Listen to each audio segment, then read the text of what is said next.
Imagine being trapped in your home with no way to get out because of a power failure. For a small child stuck on a hot summer afternoon inside an electric vehicle, this dread turned into a terrifying reality. The electronic door locks on the car were inoperable because the battery had gone dead.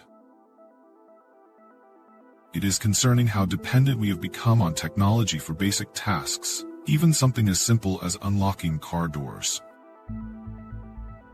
Although the youngster was rescued by firefighters without harm, this event highlights significant concerns regarding our ever more creeping dependencies on technology. While this scenario highlights potential dangers and negatives to technology, it's important to recognize there are also numerous benefits. Software can now write essays, create art, diagnose patients, assist surgeons, and even mimic human conversation. However, as we embrace these changes, for better and for worse, it's natural to wonder, what does it mean to be human in this age? In this sermonette, we explore preserving our human essence in the age of AI dominance, viewed through a lens of faith. Our phones now know more about us than our closest friends. Social media algorithms dictate what we see and how we interact. AI-powered chatbots are replacing human customer service. It's easy to feel like we're just data points, not people. Young and old alike now spend hours a day scrolling through their social media feeds, comparing their lives to others, feeling inadequate and lonely. Many people can no longer hold a meaningful conversation with a real person. It's a common struggle. We're constantly bombarded with messages telling us we need to be more efficient, more productive, and more connected. But in the process, we're losing touch with what makes us human. As we grapple with these challenges, let's turn to the wisdom of Scripture. In Genesis 1 verse 27 we read, "So God created mankind in his own image. In the image of God he created them. Male and female he created them." This fundamental truth reminds us that regardless of technological advancements, our core identity as bearers of God's image remains unchanged. We are created beings, endowed with creativity, emotions, and the capacity for deep relationships, aspects that set us apart from even the most advanced AI. In Psalm 139 verses 13 through 14, it says, "For you formed my inward parts. You knitted me together in my mother's womb. I praise you, for I am fearfully and wonderfully made." This passage reminds us that we are not just machines or data points. We are fearfully and wonderfully made by God. Our worth and value come not from our productivity or efficiency, but from being created in His image.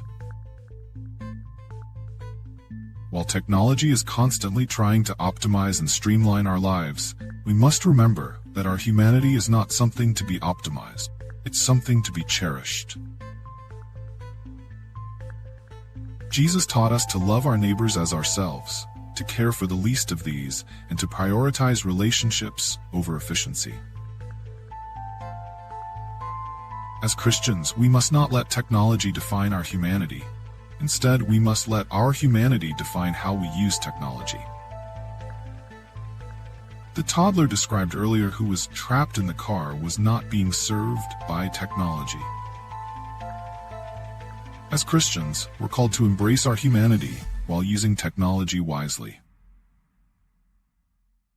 In 1 Corinthians 10:23, Paul writes, "I have the right to do anything you say, but not everything is beneficial. I have the right to do anything, but not everything is constructive." This principle applies perfectly to our use of technology. While we have access to countless digital tools, we must discern which ones truly benefit our spiritual and personal growth.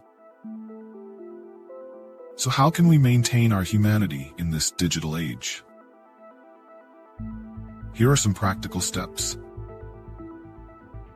1.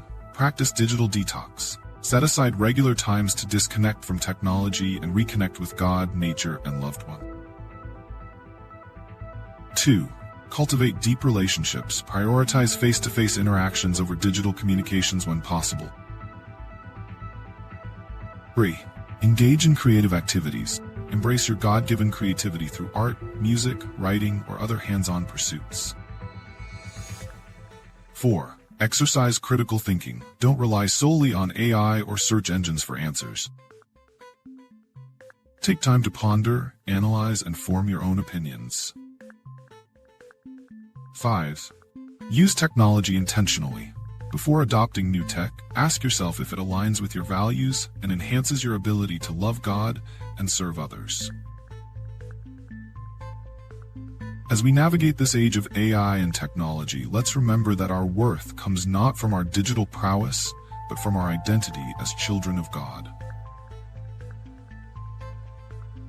Embrace the gifts of technology when they serve a greater purpose, but never at the expense of your humanity. Let's strive to use these tools to enhance our relationships, deepen our faith, and fulfill our calling as image bearers of our Creator. In doing so, we can thrive as humans in this digital age, always keeping God at the center of our increasingly connected lives.